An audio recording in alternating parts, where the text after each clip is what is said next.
Que o Senhor acrescente a nossa fé. Amém.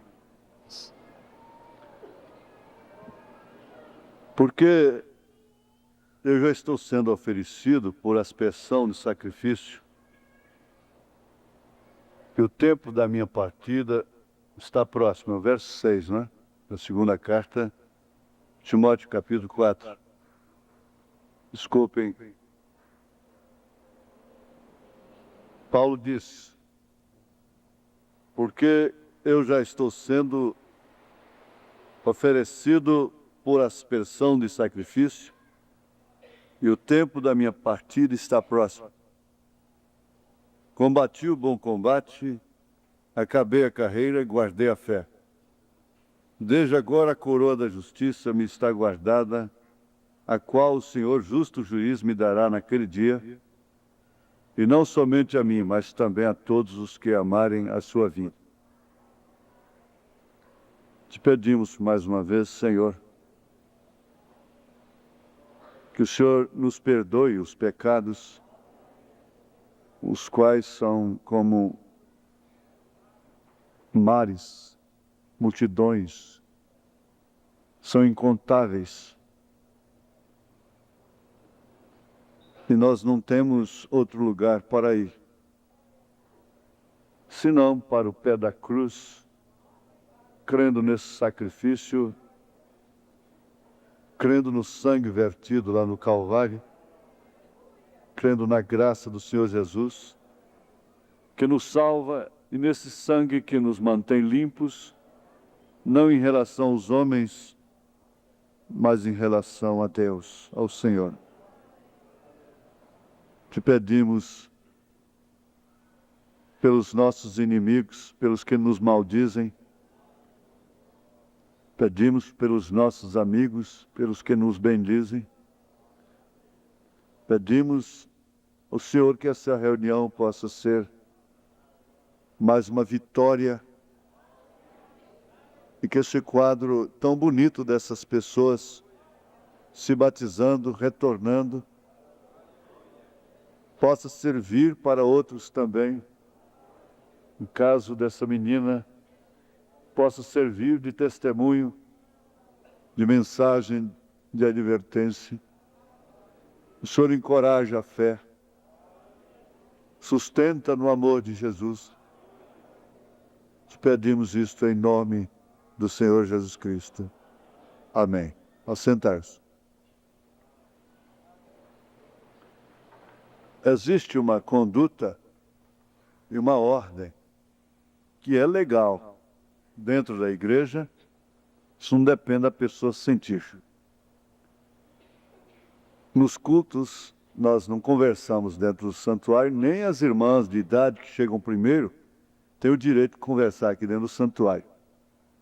Ninguém tem direito de conversar aqui dentro do santuário, exceto os diáconos e coisas necessárias que têm que ser tratadas urgentes, de uma maneira urgente. Então isso é legal, as crianças não podem estar correndo dentro do santuário. E nós separamos lados de homem com mulher simplesmente por circunstância, quando não há espaço. Quando não tem espaço, tudo bem, não pode ser uma doutrina que até mesmo na apresentação aqui, tendo espaço, a irmã tem que vir para um lado, o marido pelo outro. Eu sei que isso é determinado, não é regra individual de um diácono, é combinado lá com os diáconos, mas isso nós temos que entender que é doutrina, não é doutrina.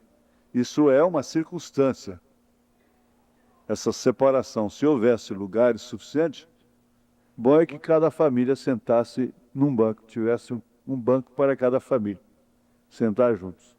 Não é bom seria ser. Mas circunstancialmente nós temos que manter essa separação, o que combina com a ordem da igreja. Agora, em casos necessários, né? Quando vê que não tem necessidade, isso pode ser feito de uma maneira em comum, marido com a mulher, não é? Depois você estuda mais esse detalhe aí, porque na verdade qualquer diácono está suposto, é dever dele fazer essa separação aqui, não é? A menos que estudem lá junto com a junta. Então, você vai passar aqui na comunhão, a ceia é composta de pão e vinho.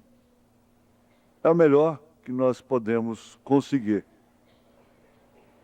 O ingrediente mais original que nós podemos conseguir, tanto do lado do pão como do vinho.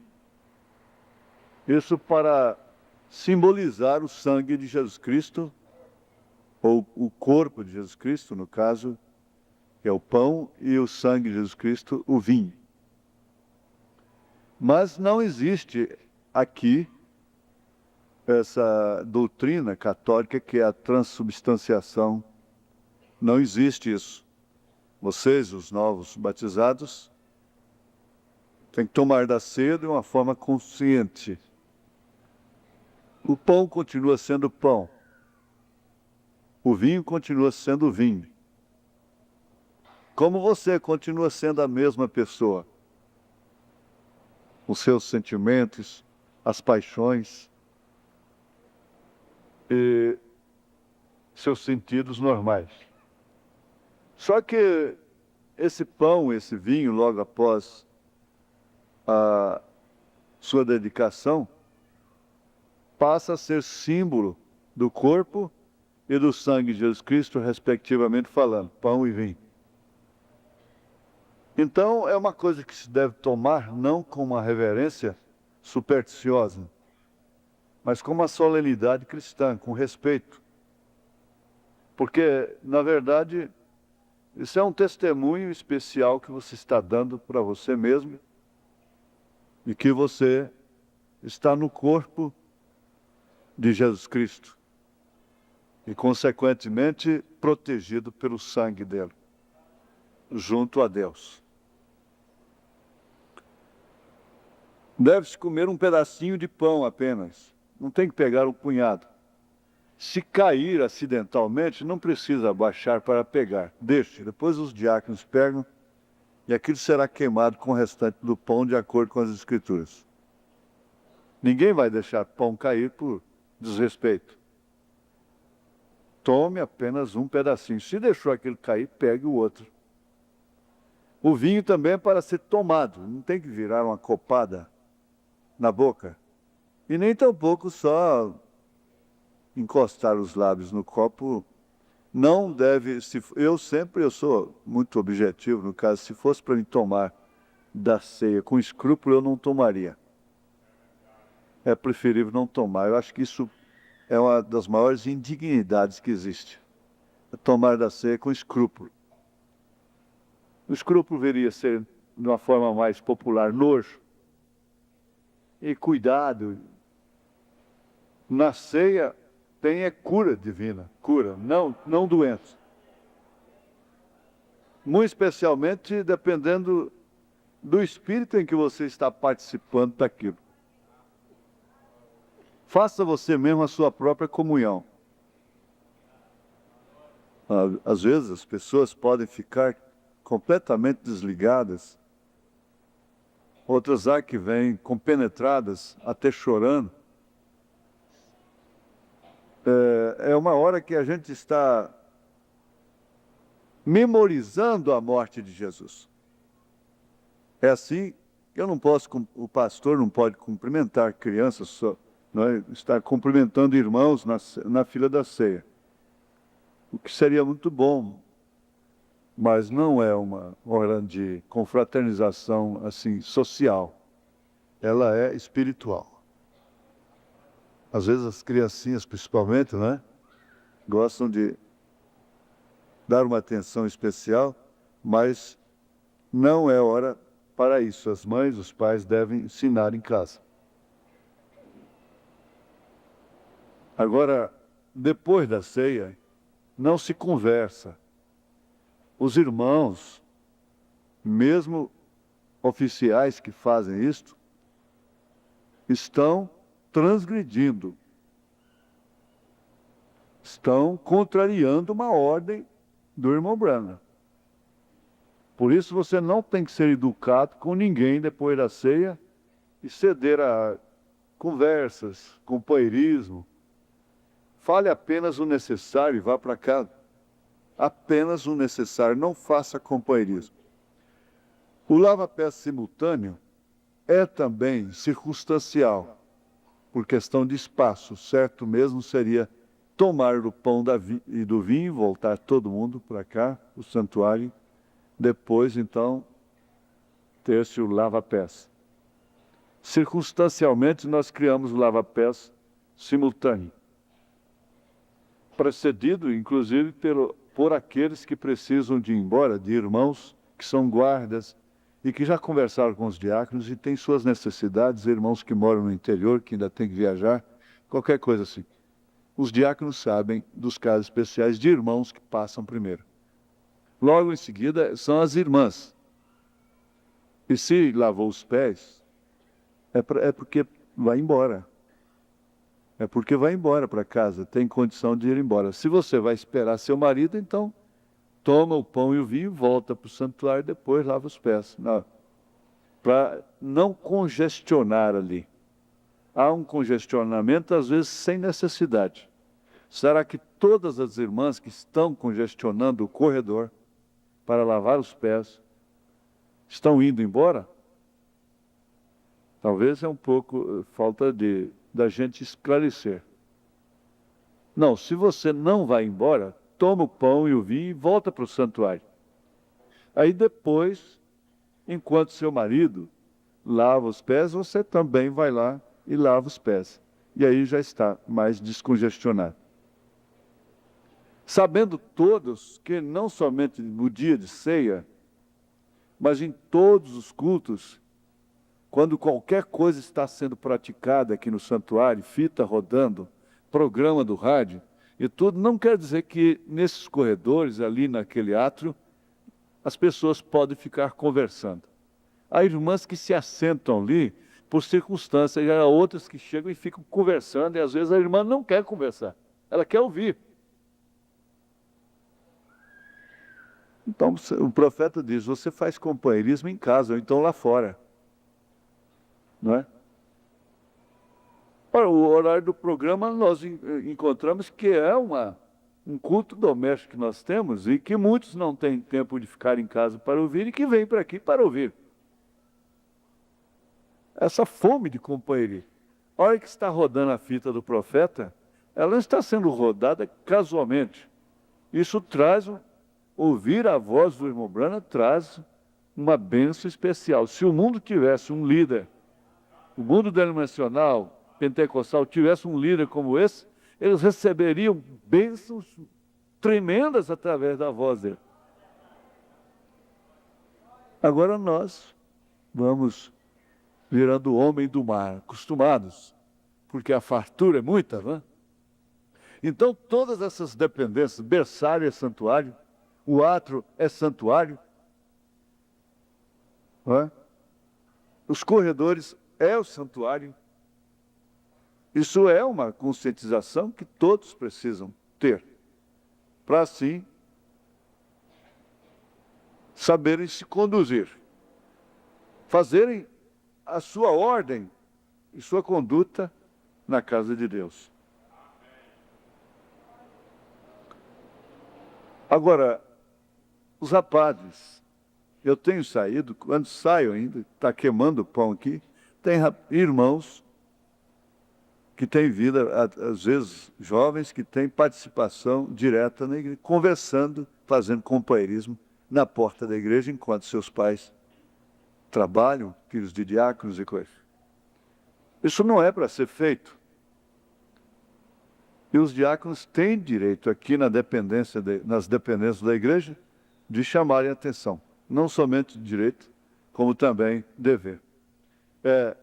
Lá na área da cozinha, encontro sempre pessoas conversando, fazendo companheirismo, e elas não interessam pelo que o irmão Branham fala sobre isso. Agora, se querem conversar, do portão lá para fora, ninguém pode mandar na sua vida, não é? Eu sei o seguinte, que o irmão não tem obrigação de ser educado com a pessoa que quer fazer companheirismo depois da ceia. Não faça constrangidamente. Não, irmão, nós não vamos conversar agora, deixa para outro dia. Não é?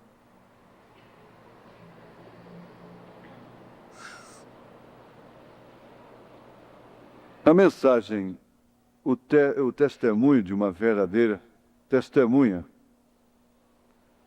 O profeta diz no parágrafo 13 uma coisa muito importante, que há muitas coisas que ele, Deus, faz, ele pode fazer, e sim faz, ele não tem que nos dizer nada. No 7º selo ele diz que Deus não explica, não discute, e que seus filhos também não discutem. Ele diz assim, continuando, e contudo eu sei de uma coisa, que ele faz com que tudo contribua juntamente para o bem. Tudo contribua juntamente para o bem. Se falam bem, contribuem para o bem. Se falam mal, contribuem para o bem. Se te bendizem, contribui para o bem. Não faz diferença. Se te maldizem, pouca diferença, não faz nenhuma diferença. Não vai te aumentar, não vai te diminuir diante de Deus, nem elogios, nem críticas. Agora, sabendo que tudo contribui para o bem. É certo, absolutamente correto, contribui para o bem daqueles que amam a Deus. Agora você sabe perfeitamente a quem você ama. E ninguém pode amar a Deus e não sentir esse amor. E não saber que o ama. Você ama a Deus. E por isso todas as coisas contribuem para o bem. Paulo chegou a um instante de sua vida que ele disse, eu prefiro partir, estar com Cristo, porque isto é muito melhor do que estar em quaisquer posições aqui na terra. Em quaisquer boas condições aqui na terra. Partir, estar com Cristo é muito melhor. Agora você veja, que todas as coisas, ele disse isso, todas as coisas contribuem para o bem daqueles que amam a Deus. E até a própria morte. Se tem uma coisa que contribui para o bem daqueles que amam a Deus, é a morte. A morte é uma vingança. Parece que quando Deus quer vingar por uma pessoa, ele a recolhe.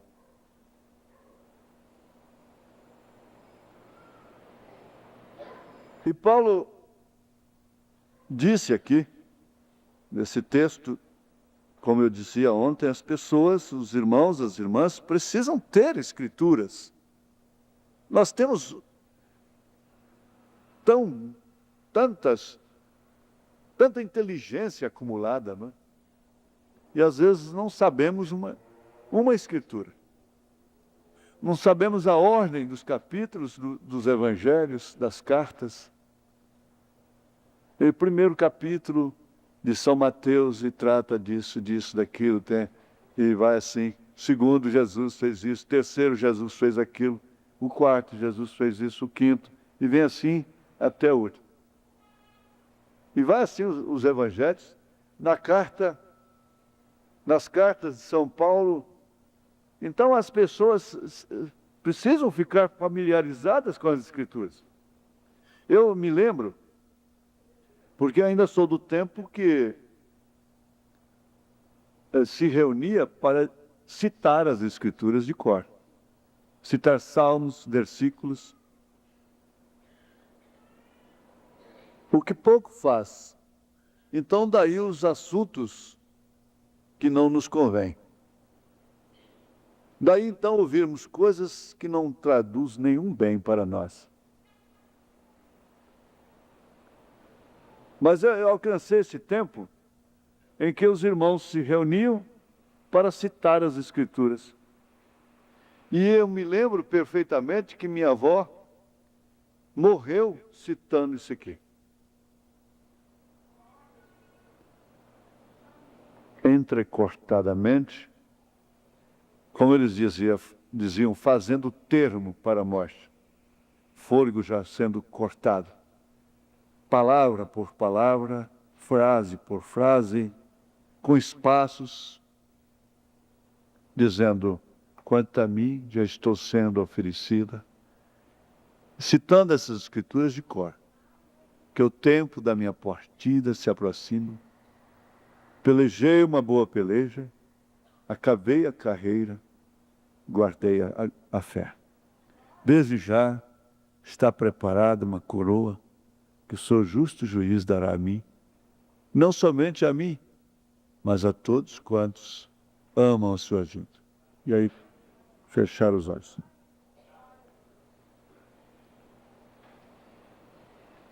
Então,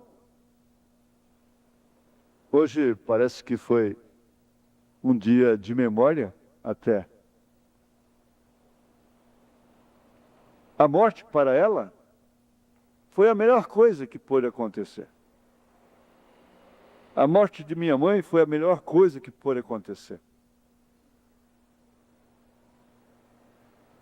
E se vocês querem saber, a morte do irmão Branham foi a melhor coisa que pôde acontecer. De todos os apóstolos, de todos os profetas. O irmão Branham ia retornando para Jeffersonville, já havia telefonado para Billy Paul preparar o salão, aquele auditório, para então ele pregar a trilha da serpente. E no caminho, dois mexicanos, um de 40 anos, outro de 17 anos, vinham bêbados, uma garrafa de licor dentro, bebida, e somente o farol direito estava aceso. O esquerdo, claro, do lado do motorista, estava apagado, queimado. E ele vinha com o lado esquerdo todo na pista, na contramão. E só o farol da direita no centro da estrada. E então o irmão Branham colidiu com ele. Billy Paul passou por esse indivíduo, aquela pessoa, e ele percebeu o perigo. Ele ia na frente. José, que só andava com o irmão Branham, na última hora chorou para ir com Billy Paul. Então, o irmão Branham estava com as notas da mensagem da trilha da serpente para pregar. E ele não pregou. Mas a melhor coisa que podia acontecer com ele era ele morrer. Porque também foi a melhor coisa para o povo. O mundo não merecia aquele homem. As igrejas não mereciam aquele homem.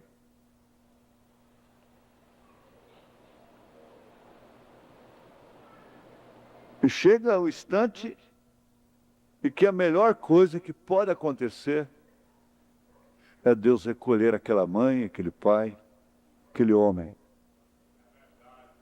Porque as pessoas vão entrando para uma fogueira, para um corredor sem saída.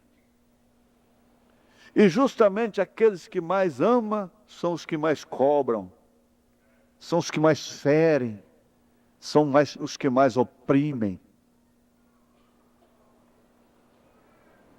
Você sabia disso? Que as pessoas que mais amam o pai e a mãe são os que mais cobram deles. Mas cobra daquela mãe, cobra daquele pai. Cobra daquele marido, cobra daquela esposa. Não falando de outros homens, quando esses homens são homens públicos e que dedicam suas vidas em benefício do povo. Mesmo na política é assim. O povo cobra. E chega um momento que o melhor para aquele homem e o castigo que o povo merece é ficar sem aquele homem. A disciplina melhor que aqueles filhos merecem é ficar sem aquela mãe. A disciplina, o chicote que eles mais merecem é ficar sem aquele pai, aquele burro de carga.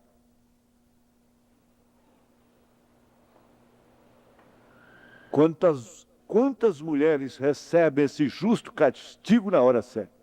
Ficarem sem aquele burro de carga dela. E quantos maridos recebem o castigo também? Eu me lembro que minha avó, hoje é dia de falar na minha avó, não sei porquê. Ela estava esquelética, moribunda, não tinha mais jeito. Agora meu avô, que tanto judiou dela, com 8 filhos, jogando, com filhos extras, ou filho, pelo menos um eu conheci. 8 filhos, tratando, tinha dia que tinha água, farinha e sal.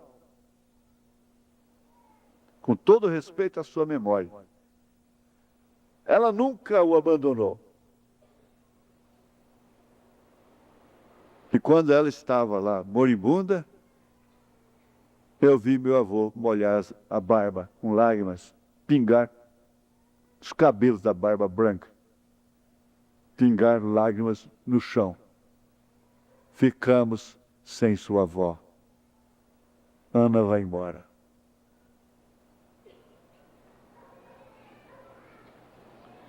Aquilo nunca me saiu da mente. São coisas que acontecem quando a gente é criança, fatos. Passa um tempo, você esquece de coisa de ontem, mas daquelas coisas você não esquece nunca. Ficamos sem sua avó. O certo é que ela ainda se levantou e ele foi primeiro que ela. Mas o maior castigo que ele merecia era realmente ficar sem ela. Ele morreu salvo. Mas o melhor castigo que ele merecia era ficar sem ela. Era Deus recolhê-la mesmo.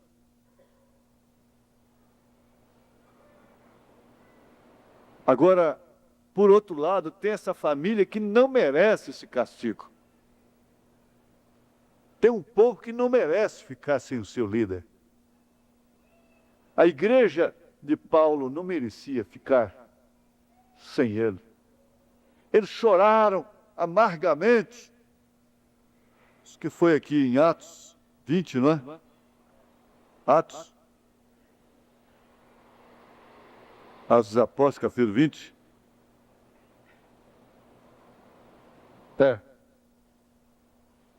Depois de dizer, estou livre do vosso sangue, porque não deixei de vos anunciar todo o conselho de Deus. No verso 35 ele diz, tenho-vos mostrado em tudo que trabalhando assim é necessário auxiliar os enfermos, recordar as palavras do Senhor Jesus, que disse, mais bem-aventurada coisa é dar do que receber, dando de si mesmo. Servir, não é? E havendo dito isto, pôs-se de joelhos e orou com todos eles. E levantou-se um grande pranto entre todos, e lançando-se ao pescoço de Paulo, o beijavam, entristecendo-se muito, principalmente pela palavra que dissera, que não veriam mais o seu rosto, e acompanharam-no até o navio.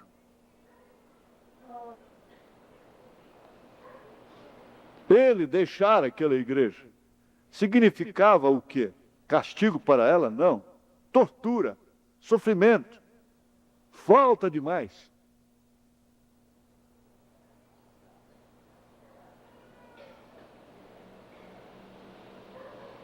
Ele escreveu isso aqui, quando estava na sua última cadeia, ele escreveu como profeta para si próprio: quanto a mim já estou sendo oferecido. Quantos perigos ele enfrentou. Ele fugiu num cesto, ele apelou, ele foi indo. E isso acontece, a gente vai lutando, até chegar o dia em que você entende que não tem mais saída. Ele entendeu que não tinha mais saída para ele depois daquela cadeia. Então ele escreveu a Timóteo: quanto a mim já estou sendo oferecido. O tempo da minha partida se aproxima. Pelejei uma boa peleja. Oxalá que eu pudesse dizer a mesma coisa dele. Todos nós pudéssemos dizer. E o irmão Branham diz aqui no parágrafo 42 dessa mensagem, 42, eu estava olhando essa mensagem lá no mato, aqui eu cheguei estava olhando o 33, aconteceu uma coisa muito peculiar, muito especial. O profeta dizendo: e quando eu levantei minha cabeça, e ela levantou sua cabeça, falando de sua mãe, olhando de frente para mim, era a mamãe. E ela olhou para mim e sorriu. Ela estava jovem, bem jovem, e uma grande voz de trovão estremeceu o lugar, e as palavras surgiram e disseram: não se preocupe com ela. Ela está como era em 1906, novinha.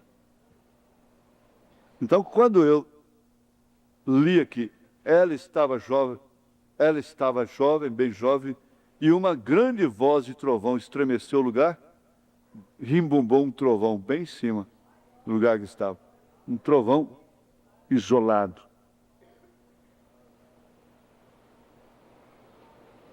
E não estava trovejando antes.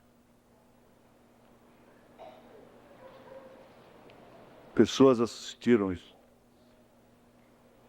Agora, eu citei aqui o 42 e antecipei com o 33, porque ela havia partido.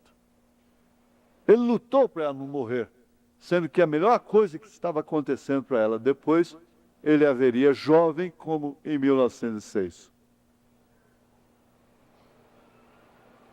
Foi quando ela deu a luz a ele, né? Era novinha.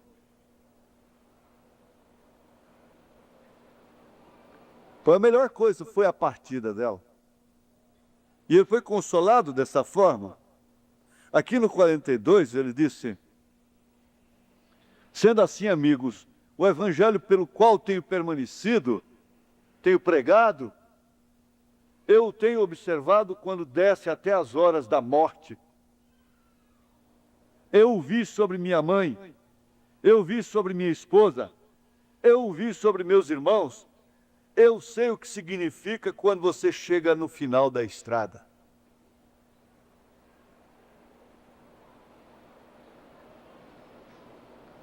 Quando você chega ao final da estrada com uma experiência com Deus.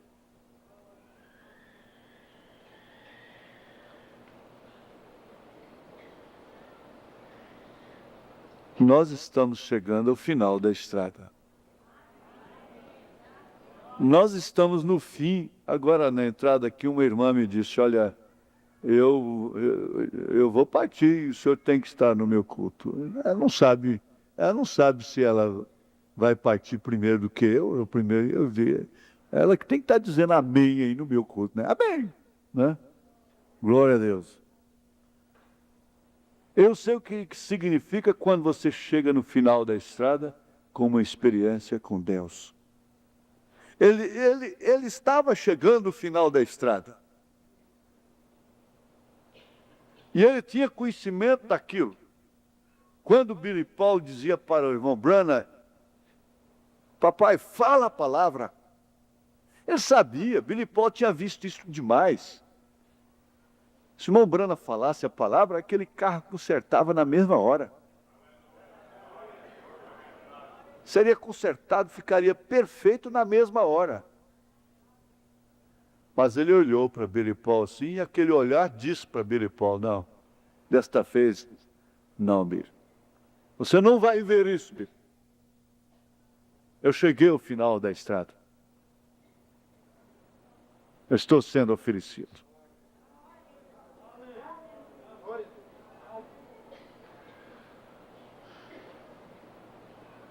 Agora depende muito da natureza que nós alimentamos.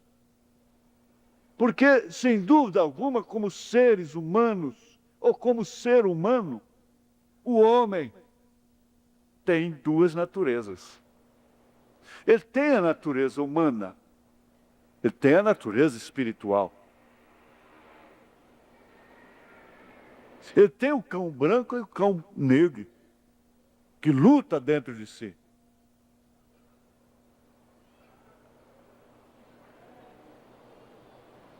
Chegar no final da estrada,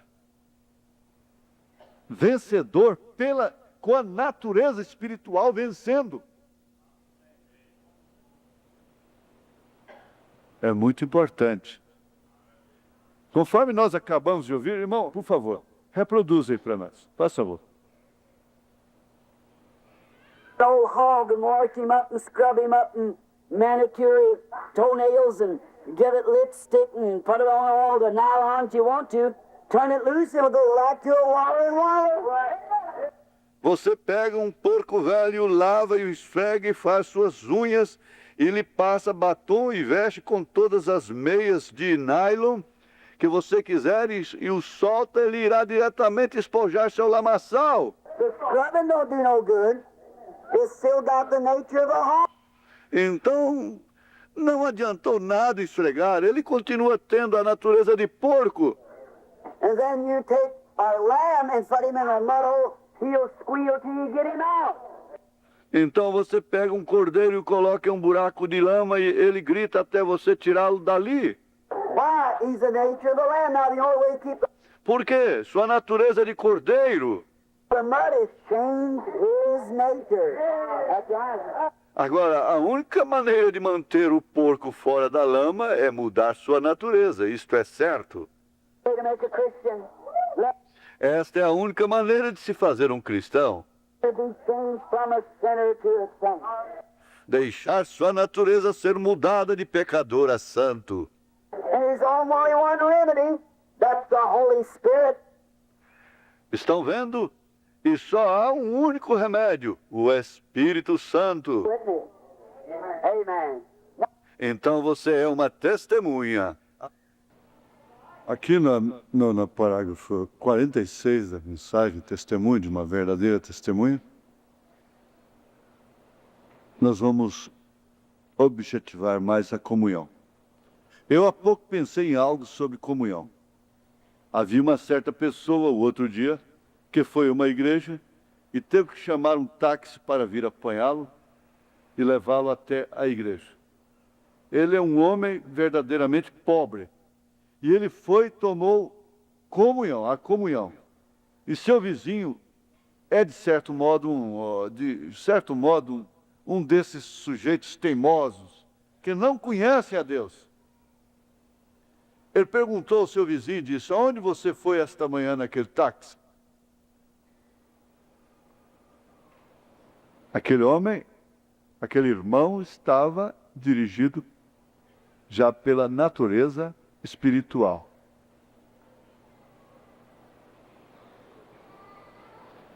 E ele cria, de todos os modos, que tomar da comunhão era um benefício muito grande para ele. Então, você pensa assim que o time vai jogar, o estádio superlota, e se tem uma coisa onde ninguém tem educação, é aquela gritaria, aquela selvageria. Mas aquilo está no sangue, então enfrenta tudo. Fila de carro, trânsito, e gritarias e coisas. Porque a pessoa entende que aquilo, ela está alimentando a natureza que se satisfaz e tem prazer com aquilo. Aquilo contribui para o seu bem. Ver, assistir, participar de almoços sociais, de clubes, de coisas, e de festas mundanas. Então, aquilo é um clamor de sua natureza. É um fundo clamando. E aquele irmão, então, era pobre e pagou o táxi. E aquele incrédulo o insultou logo em seguida. Disse, o homem quase não tinha pão na mesa. Ele disse, a igreja está tomando comunhão deste modo. Então eu fui tomar a comunhão, foi isso que eu fui fazer. E ele não tinha nem pão para comer em casa. O incrédulo disse, o que é comunhão? Ele disse o que era, o pão e o vinho do Senhor. Então o incrédulo disse, e eu tomei também. Disse, eu comi uma vasilha cheia de pãezinhos e tomei um quarto de uísque, quase 1 litro. E sobre uma mesa, bem imediatamente, aquele incrédulo caiu com um infarto cardíaco, um ataque cardíaco. Morreu na hora.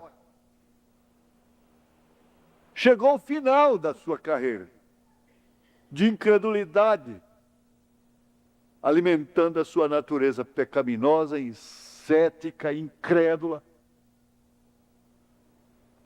Agora, enquanto você pode, enquanto você tem vida, você sacrifica para vir aqui. Nós temos muitos irmãos, muitas irmãs que estão recebendo a comunhão em casa. Já. Porque elas não têm a mínima de condição mais de vir aqui. Mas enquanto tinha, elas se enfrentavam tudo. Sacrificavam. Porque isto simboliza realmente algo importante para elas. Nós não colocamos ênfase, tanta ênfase assim nisto, para que as pessoas façam desta comunhão uma hora, um dia tão distinto em suas vidas. Mas o Espírito Santo põe ênfase dentro do crente. O Espírito Santo põe ênfase no dia da ressurreição. Na igreja primitiva, ele pôs ênfase. O Espírito Santo mostra por que o óleo era movido no primeiro dia da semana. E, portanto, não era dia de fazer compra, de comprar, de vender, de negociar, de coisas assim. Respeitando todas as circunstâncias.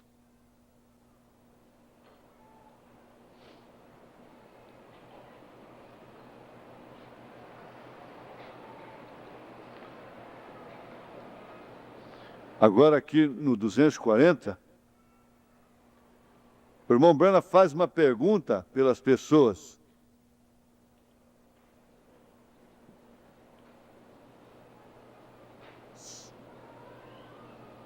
O que devemos fazer, irmão Branham? Ele responde, precipitar-se das coisas do mundo. Precipitar-se das coisas em que você está. Apenas confiar. Mas ele continua a pergunta pelas pessoas, pela razão das pessoas. Onde nós cairemos, irmão Branham? Retroceda aos braços de Deus, diga, Senhor, enche-me, ó Senhor, com tua testemunha. Deixa o Espírito Santo ser meu guia. Não deixe ir por aí todo dia dizendo, bem, eu sou cristão, eu não devo fazer isto, eu não devo fazer aquilo. Deixa-me estar simplesmente com tanta energia com o Espírito Santo que a minha alma não possa ficar quieta.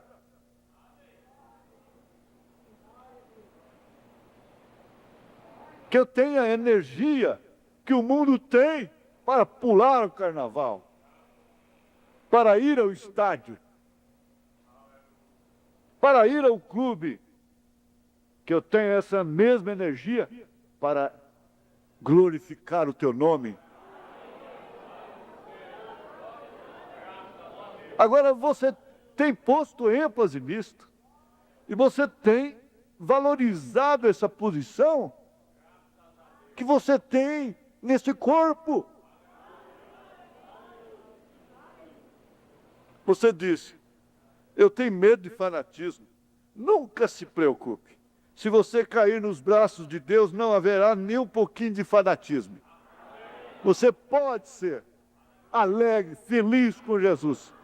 Entrar véu adentro, entrar no Espírito, ser cheio do Espírito, regozijar-se no Espírito. Há quanto tempo você não diz aleluia, glória a Deus?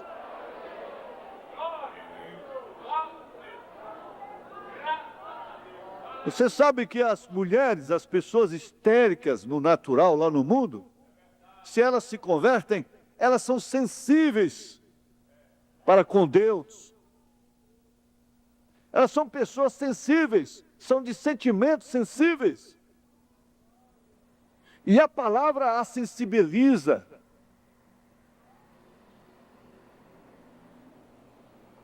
São pessoas que são tangidas por sentimentos com facilidade. E quando elas se convertem, Deus simplesmente, aquilo simplesmente sofre uma inversão. Que era facilmente citada por uma novela, por isso, por aquilo, agora ela se alegra no Espírito, ela regozija no Espírito, ela se alegra no Espírito, ela fala línguas estranhas, ela canta hinos espirituais, ela glorifica a Deus. Ela sabe que aquilo não quer dizer tudo. Há outras que são introvertidas e que no coração estão saltando e rejubilando também.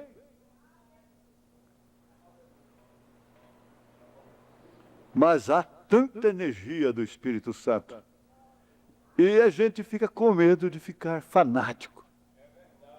Se Davi tivesse medo de ficar fanático, ele não teria saltado ao redor da arca, quando a arca significava tudo de bom para o seu povo. Ele tinha um coração segundo Deus, não para si próprio, mas para com o povo. E se ele tivesse tido medo de ficar fanático, de ser um fanático, ele não teria saltado e rejubilado ao redor daquela arca enquanto ela estava retornando vitoriosamente. E a sua mulher, cética, fria, indiferente, que naturalmente ela deveria ser dessa forma, ela deveria ser neutra. Ela não se alegrou, antes, porém, murmurou por dentro. Achou aquilo ridículo, seu marido pulando, saltando ao redor da arca. Aquilo era a pior coisa que estava acontecendo com ela. E ela não podia perceber. E estava acontecendo uma grande coisa com Davi. Se ela percebesse, ela deixava sua frieza, seu indiferentismo, ia lá e pulava com ele. Ela iria nos cultos com ele. Ela glorificaria, ela estaria no altar chorando, levantando as suas mãos, glorificando.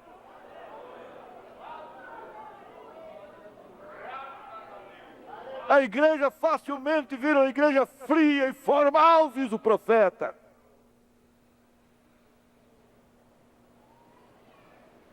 Porque as pessoas com facilidade ficam frias e formais. E curiosas para com as coisas que estão acontecendo no mundo, na Sodoma, e na Gomorra, sinal evidente de que não são filhas de Abraão, porque Abraão não estava preocupado com o que estava acontecendo em Sodoma e Gomorra. Ele estava desligado.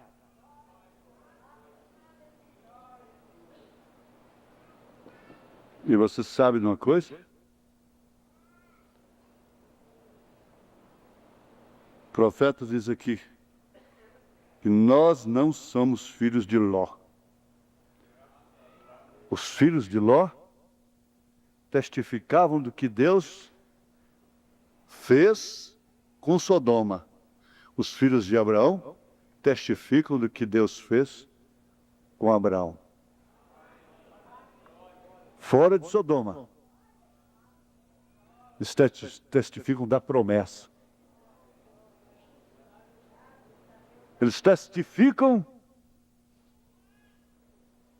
os filhos de Ló testificam do que Deus faz com o mundo, no mundo, pelo mundo, para o mundo. Eles podem até ver o juízo de Deus sobre o mundo.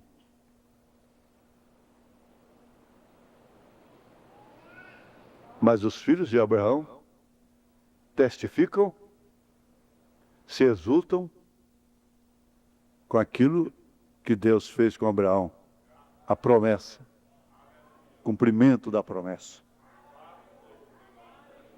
Nós estamos desligados do mundo. Há mães aqui que estão dentro de uma fornalha, pais que estão dentro de uma fornalha, mas eles não estão ligados com aquela desgraça.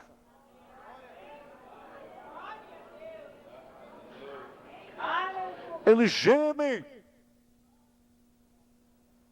E o maior castigo que esse mundo vai receber é exatamente a hora que Deus tirar essa noiva daqui. Eu estava vendo lá os calangos ao redor do barraco, no mato. Os calangos se amansam. E eu disse, olha, um calango desse aqui vai ter 70, 80 metros de comprimento. E eles vão ver o que estão fazendo aí, filmes de ficção, casa de espanto, essas coisas. Abelhas, formigas, essa formiguinha amarelinha que estão aí comendo doce nos apartamentos, vão virar monstros. Assim que a noiva sair dessa terra. Deixa a hora que Deus tirar esse homem dessa casa. Deixa Deus tirar aquele homem da frente daquele povo. E você verá, como Paulo disse aqui, eu sei que depois da minha partida, ele sabia disso, o que ia acontecer. Olhai, pois, por vós e por todo o rebanho, sobre o que o Espírito Santo vos constituiu bispos, para apacentardes a igreja de Deus, que ele resgatou com o seu próprio sangue. Porque eu sei isto, que depois da minha partida, entrarão no meio de vós lobos cruéis, que não perdoarão o rebanho, e que dentre vós mesmos se levantarão homens que falarão coisas perversas. Eu não gostaria que nenhum irmão me contasse o que eles falam. Você não deve pedir, você deve pedir à irmã para não contar o que eles falam.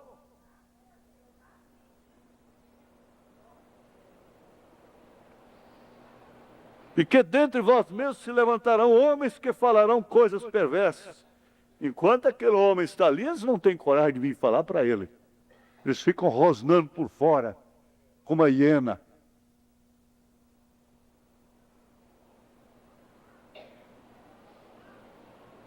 Portanto, vigiai, lembrando-vos de que durante 3 anos não cessei noite e dia de admoestar com lágrimas a cada um de vós.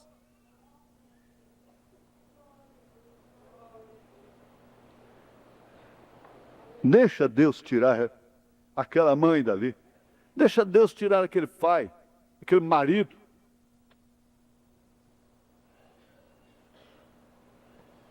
Deixa Deus tirar essa noiva da terra. Você vai ver se uma anestesia vai pegar mais. Ninguém sabe o que significa a grande tribulação.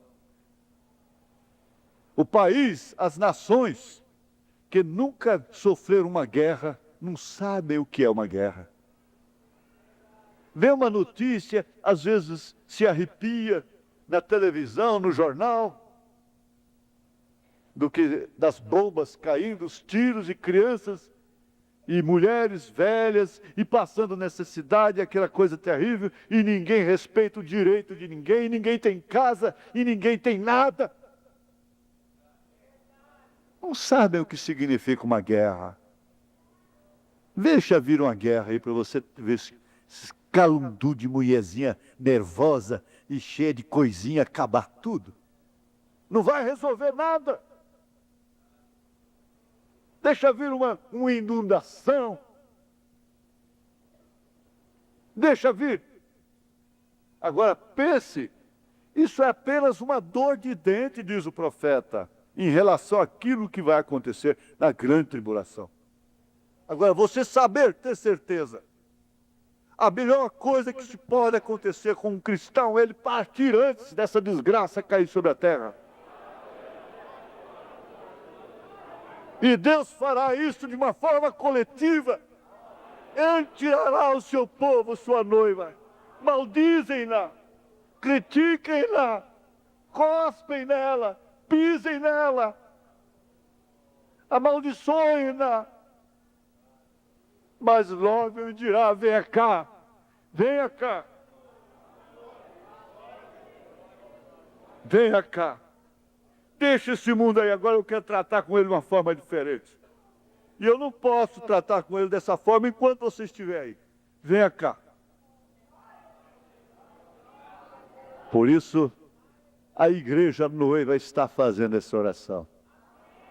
Glória a Deus, eu sei que tem chegado a hora da nossa partida. Se tem alguma coisa, não põe os corações nessas coisas.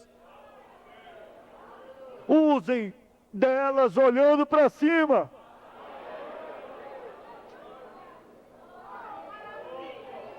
Aleluia! Glorificado esteja o nome do Senhor. Aleluia! A Deus seja dada toda a glória. Aleluia! Ele já marcou o dia e a hora. Ele vem buscar. Se aquele rapaz lá de Chicago pôde cumprir sua palavra, muito mais ele. Ele foi buscar aquela prima órfã, a quem ele elegeu como sua noiva, como sua esposa. E na hora certinha ele chegou lá. Quanto mais Jesus. Quanto mais Jesus Cristo. Quantas vezes você sacrifica a boca para vir aqui por causa dele, não é por causa de mim. É assim, é por causa dele, é por causa de sua palavra. Aleluia! É assim, é assim.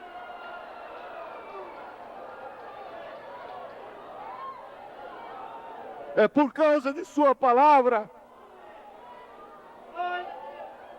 E o profeta disse hoje para nós, naquela mensagem do estudo de manhã, que o Espírito Santo, ao inverso, o Espírito Santo está onde a palavra é ensinada, como ela é. Porque Deus não está na igreja onde a palavra não é ensinada como ela é.